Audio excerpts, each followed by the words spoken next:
देवादिदेव 1008 आदिनाथ भगवान की, इस सदी के सर्वश्रेष्ठ संत हमारे भगवंत संत शिरोमणि आचार्य भगवान विद्यासागर जी महाराज की, नवाचार्य समय सागर जी महाराज की, तीर्थ चक्रवर्ती निर्यापक श्रमण हमारे भगवान मुनि पुंगा श्री सुदासागर जी महाराज की।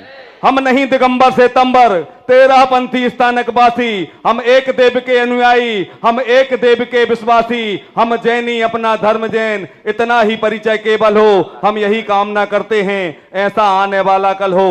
महाराज हम लोग संजोग समिति के माध्यम से लगभग 20 वर्ष से परिचय सम्मेलन कराते हैं महाराज जी, और सभी घरों में लगभग प्रविष्टियां लेने जाते हैं महाराज श्री। हमारा जैन धर्म एक व्यवसाय से जुड़ा हुआ धर्म है, मतलब हम लोग व्यापारी हैं, सभी जैन व्यापारी कहलाते हैं महाराज श्री। उसके बाद भी जब हम किसी लड़की के यहाँ, लड़की वालों के यहाँ पत्रिका लेने जाते हैं महाराज जी, पंपलेट में छपवाने के लिए, या किसी बड़े अधिकारी के यहाँ, तो महाराज जी वो लोग डरते हैं, मना कर देते हैं महाराज श्री। ऐसा है कि यदि हम लड़कियां वाले जिनके यहाँ खुद के यहाँ लड़का है व्यवसायी, और लड़के की शादी तो करना है लेकिन लड़की की शादी किसी सर्विस वाले से करना है महाराज जी, हम बहुत कंफ्यूज हो जाते हैं कि कैसे इन लोगों को समझाएं कि हमारी समाज में व्यापारी ज्यादा रहते हैं, 90% व्यापारी, 10% सर्विस करने वाले रहते हैं महाराज जी। हम लोग सर्विस देने वाले हैं, नौकरी करवाने वाले हैं, करने की ज्यादा क्षमता नहीं रखते। उसके बाद भी महाराज जी हम लोग इनको नहीं समझा पाते महाराज जी। ऐसा हम लोग क्या करें कि इन सभी को समझा सकें?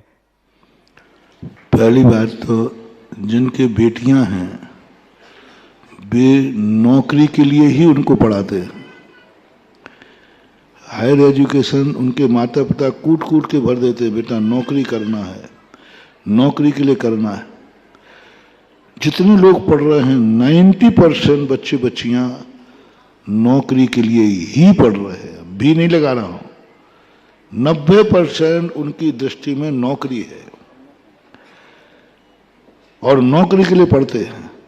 अब नौकरी नहीं मिलती है तो डिप्रेशन में जाते हैं। हमारे यहाँ कहा सभी प्रकार कला 72 पुरुष की, 72 कलाओं में निपुण होना चाहिए। नौकरी तो कोई कला है ही नहीं, यहाँ तक कि चोर नाम की कला है लेकिन नौकरी नाम की कोई कला नहीं रखी है। चोर कला लिखी है, धूत कला लिखी है, शतरंज चौपड़ कला लिखी है, 84 ये कलाएं 72 कलाओं में आई है, लेकिन नौकरी नाम की कोई कला नहीं लिखी है। 72 कलाओं में एक भी नौकरी कला नहीं है, दासी दास की कोई कला नहीं है। तो जीवन यापन के लिए इतने सारी चीजें हैं, लेकिन फिर भी आज का युग नौकरी की तरफ बढ़ता है। तो पहली बात तो बच्चे को पढ़ाते समय, बच्ची को पढ़ाते समय ये भाव न आए। और दूसरी बात है, ऋषभ देव ने जैनियों को सेठ और सेठानी बनाने का उपदेश दिया है, नौकर और नौकरानी बनने का उपदेश नहीं दिया। सेठ और सेठानी वो है जिसके यहां लोग नौकरी करते हैं। इसलिए मेरा तो कहना है कि बच्चियों के लिए, सबसे पहले जैनी बच्चियों के लिए यदि उनको वर ढूंढना है कुंवर, तो व्यापारी ही ढूंढना चाहिए।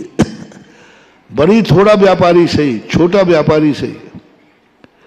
नौकरी वाला व्यक्ति, दोनों को अच्छा लगता है नौकरी, कुछ नहीं करना धंधा, अपना वेतन गिनो, लेकिन वे नौकरी पेशा वाले माता पिता अपने बेटों के लिए अभिशाप होते हैं।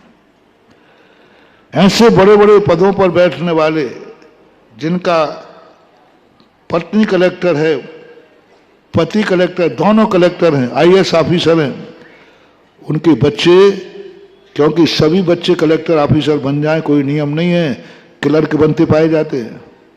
मेरे पास रोते हैं कि महाराज मेरा बाप IAS ऑफिसर है और मेरी दशा है कि मैं कांस्टेबल नहीं बन पा रहा हूं, और मेरा भाई IG है, DIG है, और बेटों की हालत देखो क्या होती है।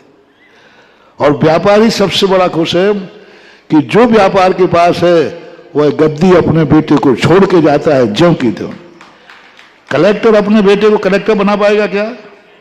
नहीं बना पाएगा, लेकिन व्यापारी अपने बेटे को गद्दी छोड़ के जाता है। ये जैनाचार्यों की परंपरा थी, हमेशा कन्या को तो व्यापारी की तरफ ही ले जाना चाहिए। चिंता नहीं करो, ये हवा अभी 10-20 साल से चली है, बहुत जल्दी लौटने वाली है। जब उनके बच्चों की दुर्दशा होगी, वे बच्चे ही इस बात को एहसास कराएंगे, काश यदि हम नौकर नहीं होते तो आज हमारे बच्चों को हम कुछ वसीयत दे पाते, गद्दी दे पाते, लेकिन हम कुछ नहीं दे पा रहे हैं। इसलिए आजकल के बच्चे लौट रहे हैं, वैसी बात नहीं है, नौकरी से लौट रहे हैं, नौकरी को अच्छा नहीं मान रहे, लेकिन थोड़ा समय लगेगा। आजकल के लोग जो त्यागी वृत्ति हैं, जो महिला बच्चियां और बच्चे रात्रि भोजन नहीं करते, सदाचारी हैं, उनसे शादी नहीं करते। ये खुद एक फैशन चली है, अभी चिंता नहीं करना, आ रहा है समय जब ऐसी फैशनेबल बच्चियां तुम्हारे घर की बहू बन के आएंगी और वे तुमसे अपने सारे काम कराएंगी, तब तुम्हें पता चलेगा। जब आपको ऐसी पत्नी मिलेगी जो कहेगी साहब तुम ही नौकर नहीं हो, हम भी नौकर हैं, तुम ही कमा के नहीं लाते, हम भी कमा के लाते हैं। दो पति पत्नी जब नौकर होते हैं तो डाइवर्सन की और नोक झोंक की ज्यादा संभावना होती है। बहुत जल्दी समय आने वाला है, जितने फैशनेबल हाई एजुकेशन के बच्चे बच्चियों को ढूंढते हैं, बाद में पता चलता है उस बच्चे के तो कई संबंध थे। जितने हायर एजुकेशन वाली बच्चियों को देखते हैं, बाद में पता चलता है कि इसके तो कई संबंध थे, और बाद में रोते हैं, फिर कुछ नहीं रह जाता। और आज आ रहा है समय वो जब अच्छे अच्छे लोग कह रहे हैं हमें तो संस्थान से पढ़ी हुई बच्ची चाहिए, हमें तो संस्थान में पढ़ने वाला बच्चा चाहिए। कम से कम हमारी बेटी, हमारा बेटा कम से कम सुरक्षित तो रहेगा, कम से कम रूखी सूखी खाएगा, लेकिन दोनों प्रेम से तो खाएंगे। आज का युग ठोकर खाने के बाद चेतता है, समझाने से नहीं चेतता, लेकिन चेतेगा, जरूर चेतेगा, क्योंकि जिस ढंग का वातावरण आज बन रहा है, माता पिताओं का बुढ़ापा जिस दुर्दशा में पहुंच रहा है, वे पश्चाताप कर रहे। बड़े बड़े ऑफिसर नौकर, और आज नौकरी बहुत अच्छी लगती थी, लेकिन आज बच्चों की जिंदगी देख करके लग रहा है काश मैं व्यापारी होता तो आज बच्चों को एक गद्दी दे करके जाता। जिज्ञासा रखेंगे। तो एक मिनट, हमारे श्री प्रमोद बारदाना जी, संजय पाल जी और राजकुमार जैन मिनी जी इस बैनर को उद्घाटन करेंगे। महाराज जी 28 और 29 दिसंबर में हमारा यह कार्यक्रम है, आपका आशीर्वाद मिल जाए महाराज जी। नमोस्तु नमोस्तु नमोस्तु।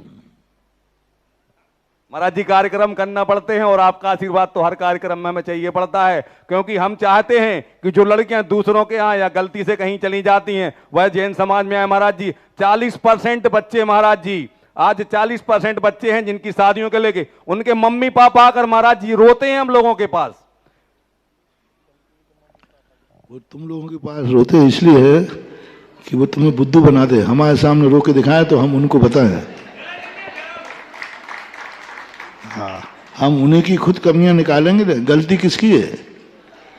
हर व्यक्ति आज बहू चाहता है, बेटी नहीं। और जो समाज बेटी को नहीं बहू को चाहते हैं, उस समाज के बच्चे 40% नहीं, एक दिन 100% कुंवारे रहेंगे। जब तक व्यक्ति बेटी को नहीं चाहेगा, बहू मिलने वाली नहीं। हर व्यक्ति को एक नियम लेना पड़ेगा कि हम प्रभु से प्रार्थना करते हैं हमारे यहाँ बेटी हो। हम बेटी को चाहते हैं, हम बेटी को शगुन मानेंगे। आप देखना, जिस दिन तुम बेटियों का सम्मान करोगे, जिस दिन तुम बेटियां चाहोगे, उसी दिन घर घर में बहू होगी। जी महाराज जी, बच्चे दो बीज तो बेटी है, बहू तो फल है।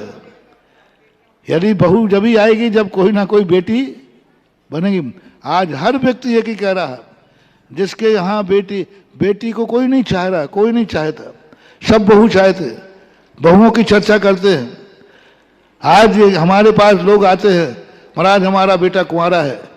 आज तक वो परिवार नहीं आ रहा है, महाराज मेरे घर में कोई बेटी नहीं है, मेरे पास अभी तक कोई नहीं आया। ये लोग आए, महाराज मेरे घर में बहू नहीं है, बच्चा 35 साल का हो गया। ऐसे सैकड़ों आ रहे हैं। आप ही ने कहा 40% आ रहे हैं, लेकिन वो % कितने लोग आए तुम्हारे सामने जो कहते हैं मेरे घर में बेटी नहीं है। और जब तक ये कहने वाले नहीं आएंगे, मैं 40% के लिए क्या, ये ग्राफ 60 पे जाएगा और एक दिन 100% पे जाएगा। वे परिवार पैदा करो, उन परिवार का सम्मेलन करो जो ये कहते हैं कि नहीं, हमारे घर में बेटी नहीं है, हम दुर्भागे हैं। मेरे घर में बहू नहीं है, हम पापी हैं, हमने कौन सा पाप किया जो हमारे घर में बहू नहीं है, हमारा बेटा कुंवारा बैठा है। ये खूब पश्चाताप चल रहा है, मेरे पास भी आते हैं। और उस दिन ये समस्या पूरी हो जाएगी जिस दिन लोग ये कहने लग जाएं, मैंने कौन सा पाप किया है जो मेरे घर में बेटी नहीं है, मैंने महाराज ऐसे क्या पाप किए कि मेरे घर में एक भी बेटी नहीं है। हे भगवान, कौन से पाप कर्मों की सजा है जो मेरे घर में बेटी नहीं है।